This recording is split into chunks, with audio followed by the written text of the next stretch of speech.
क्या तुम्हें पता है सर्वानंद और शुभ अलग अलग लोग हैं, और जो लास्ट में मरा ना वो शुभ नहीं, शुभ का ही साथी सर्वानंद था, और शुभ अभी भी जिंदा है। उस बात को प्रूफ करने के लिए पहले मैं तुम्हें ये बताऊं तो जो सीजन 2 में हमने वृंदा देखी थी वो प्रेग्नेंट थी। जिस बच्चे को जन्म देगी तो वो अगला असुर बनेगा, और उस असुर का रोल वो पहले वाला बच्चा ही करेगा जो सबको पसंद था। वृंदा प्रेग्नेंट थी, इसका कंफर्मेशन हमें सीरीज के अंदर ही हो गया था। जब डीजे पहली बार वृंदा से मिलने जाता है तो वृंदा एक मिट्टी की मूर्ति बना रही होती है, जिसमें अगर गौर दोगे तो इसके हाथों में एक बच्चा है, और उस मूर्ति की शक्ल वृंदा से बिल्कुल मिल रही थी। बाकी ये तो हम सबको पता है कि वृंदा शुभ से मिली हुई थी, और वृंदा अंधी भी नहीं थी, क्योंकि जब धनंजय वृंदा से पहली बार मिलने आता है तो वो हैंडशेक के लिए हाथ आगे करता है, बट वृंदा अपने मिट्टी के हाथ दिखा देती है। अगर अंधी होती तो उसे कैसे पता लगती कि डीजे ने हाथ आगे किया है। इसके अलावा लास्ट में पेंटिंग भी तो मिली थी वृंदा के घर में, जो वृंदा ने खुद बनाई थी। ये छोड़ो, ये सोचो अगर सच में वृंदा का बेटा वही पहले वाला असुर बना तो भाई साहब मजा ही आ जाएगा सीजन 3 में, और शायद हमें पुनर्जन्म की कॉन्सेप्ट भी देखने को मिले असुर की अगली सीरीज में। नेक्स्ट थ्योरी ये है कि शुभ ने अपने आप को पहले ही कन्वर्ट करके एआई में डाल दिया था, वही एआई जिसका नाम अश्वत्थामा था। महाभारत के हिसाब से बताऊं तो अश्वत्थामा को श्राप मिला हुआ था कि वो अमर रहेगा। अगर शुभ अश्वत्थामा एआई के अंदर गया हुआ है तो वो शायद अमर हो जाएगा, और ऐसा भी नहीं है कि ये पहले नहीं हुआ या फिर ये कोई नई बात हो। मार्वल ने बहुत पहले ही ये चीज कैप्टन अमेरिका मूवी और मार्वल की व्हाट इफ सीरीज में दिखा दी थी। जोला नाम का साइंटिस्ट होता है जो खुद को एआई बनाकर अमर कर लेता है, और किसी भी कंप्यूटर में घुस के किसी भी टेक्नोलॉजी में घुस के उसको हैक कर लेता है। वैसे एक एआई अल्ट्रॉन भी था, पर मैं मार्वल की गलियों में ज्यादा अंदर घुसना नहीं चाहता, फिर मैं वहीं फंसा रह जाऊंगा। वैसे मुझे पर्सनली नहीं लगता कि असुर के मेकर्स इतना आगे तक जाएंगे, क्योंकि फिर ऑडियंस में कॉन्फ्लिक्ट शुरू हो जाएगा। हाँ, पर ऐसा हो सकता है कि एआई अमर हो जाए, वो आगे चल के असुर के काम आए। नेक्स्ट थ्योरी ये है कि अनंत वृंदा का ही बेटा है। वेल, ये थ्योरी काफी हद तक सही है भी और नहीं भी। जैसा मैंने पहले ही बताया था कि वृंदा एक मूर्ति बना रही थी जिसमें उसके हाथ में एक बच्चा था। इस बार पॉइंट ये है कि वो बच्चा बड़ा था, तो वो बच्चा शायद अनंत हो सकता है। और कुछ लोग ये भी कह रहे थे कि जो अनंत जिस तरीके से देखता है बोलता है वो बिल्कुल सेम है बचपन वाले शुभ की तरह। और लास्ट में शुभ ने खुद कह भी दिया था कि कली अनंत है, ये कली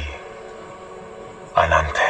और जैसा हमें पता है असुर के दोनों सीजन देखने के बाद कि शुभ हमेशा कुछ करने से पहले वार्निंग दे देता है, बता देता है। ऐसे ही शायद उसने अनंत की कही हो, पर अगर अनंत सच में असुर होता तो वो देवताओं की साइड से ऐसी ऐसी लाइंस कभी भी नहीं बोलता। इसीलिए तो मैंने कहा ये थ्योरी सही है भी और नहीं भी। नेक्स्ट थ्योरी ये है कि निखिल ही असली असुर है। थोड़ी सी टेढ़ी थ्योरी है, but I will try my best. अब देखो तुम, सीजन 1 में जो असुर की वॉइस थी ना वो निखिल से बिल्कुल मैच करती थी, बट उस वॉइस का भी पता लग गया था कि वो इस बंदे की थी। पहली चीज जो निखिल पे शक कराती है वो है कोऑर्डिनेट्स। इस सब की स्टार्टिंग निखिल से ही हुई थी। वो कोऑर्डिनेट्स बस निखिल पर ही आए थे। जब सीबीआई वालों ने ये पूछा भी निखिल से कि कोऑर्डिनेट्स उस पर कैसे आते, तो इसका जवाब निखिल ने कुछ खास नहीं दिया था। तो निखिल विदेश में पड़े पड़े हो गया था बोर। उसने प्लान बनाया शुभ की पुरानी स्टोरी सुनकर। सबसे पहले निखिल ने आते ही धनंजय को जेल में डलवाया, फिर खुद किडनैप होने का नाटक किया। किडनैप होकर इसने मर्डर कराया जैसे इसका मन करा, फिर खुद ही अपने प्लान के अकॉर्डिंग बाहर निकला और उस फैक्ट्री में पहुंच गया जहाँ 3 लोग को हॉस्टेज बना रखा था। उसकी आड़ में इसने अपनी बेटी मरवा दी ताकि इस पे ना किसी सीबीआई वाले का शक जाए ना ही ऑडियंस का। ईशानी ने रसूल का सच बताया तो इसने इग्नोर किया, जबकि वो इग्नोर करने वाली बात तो थी ही नहीं, क्योंकि रसूल शुभ से कनेक्टेड था। और ईशानी भी किडनैप तभी हुई जब उसने निखिल को बताया था। नुसरत का माइंड वॉश करा के उसको भी निखिल ने ही बचाया था। शुभ की लोकेशन परफेक्टली इसी ने ढूंढी थी। लास्ट में शुभ पकड़ा गया तो वो किसी को सच न बता दे, इसी वजह से निखिल ने उसे भी ठिकाने लगा दिया। और लास्ट में वो शुभ को मारने के बाद निखिल का वो डेविल वाला लुक, ओफो पूछो ही मत यार। हेमू कैसे कर लेता है तू ये सब? कहा था ना I will try my best. Next theory ये है कि जो सोनिक बॉम्ब वाला सीन था उसमें धनंजय 10 सेकंड का वेट क्यों करता है। इस सीन से 2 थ्योरी निकल के आती हैं। पहली ये कि शुभ के एआई अश्वत्थामा ने ये प्रिडिक्ट कर लिया था कि डीजे और निखिल बॉम्ब को पहले ही डिफ्यूज कर देंगे, जिसके बाद उसका कोई दूसरा प्लान होगा वो उसे एग्जीक्यूट कर देगा। इसी बात को ध्यान में रखकर धनंजय ने 10 सेकंड का वेट किया, क्योंकि 10 सेकंड तक सोनिक बॉम्ब कोई भी डैमेज नहीं करता। ये करके डीजे ने शुभ की एआई वाली प्रोडिक्शन रॉन्ग कर दी। और दूसरी थ्योरी ये है कि शुभ को पहले ही पता लग गया था कि ये सब होगा और वैसे ही हुआ। मशीन ने ये सब भी प्रिडिक्ट किया होगा, तभी तो नई शुरुआत होगी। इसीलिए तो सीजन 2 की थीम थी अंतः अस्ति प्रारंभ। एक और थोड़ी वियर्ड सी थ्योरी निकल कर आई है कि जो बच्चा हमने शुभ के बगीचे में देखा था वो ही शुभ का बेटा है, और शुभ उसे प्रॉब्लम में नहीं डालना चाहता था, इसलिए वो उससे कहता भी है कि मैं तुम्हें चक्रव्यूह से बचा रहा हूँ। एक बार अंदर आ गए तो तुम भी अभिमन्यु की तरह बाहर नहीं निकल पाओगे। और उस बच्चे का लुक भी थोड़ी असुर वाली वाइब्स दे रहा था। उसी बच्चे ने निखिल को लोकेशन बताकर उसे फंसाया था। यहाँ तक तो ये थ्योरी बिल्कुल सही बैठती है, लेकिन एक चीज है जो इस थ्योरी को ब्रेक कर देती है, वो ये कि ये बच्चा शुभ से भैया बोलता है।